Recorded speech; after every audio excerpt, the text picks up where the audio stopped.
Naghahanap na pipicture ang dalawa ang kanyang nahuli. Kaya naman si Trimar ay bumiti din sa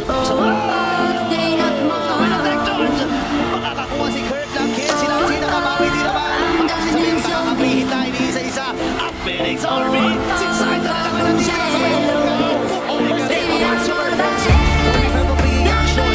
At tumiyero makikita ng sila ka Holy Philippines. Sa TNC. Tatama yung Super Friends. Alam nila ni Holy Lumahanap na naman ang mga sa kanyang atras. At doon na rin ang tulog sa labas. Pinamasi ko na gamit na naman ang mga na pinakuli si Phil. At sa Holy Philippines na naman.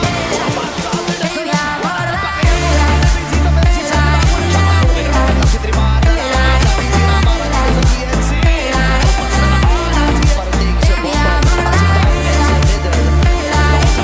Masyado atang malalim at bibili nata ng Conviction trip niya. Retribution na ginamit na pinatalo si Jack.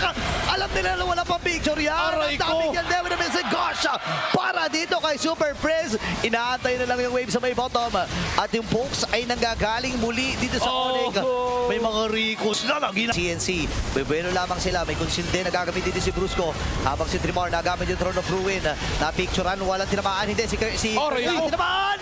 Tumama din yung deck charge. Dahil sa likuran si Sabero. Pinag-normal hits na ang mga natitirang miyembro mula sa TNC. Isa na namang sweep ang ating natunghayan with Onyx, the Super Family, taking down TNC in the Phoenix Army.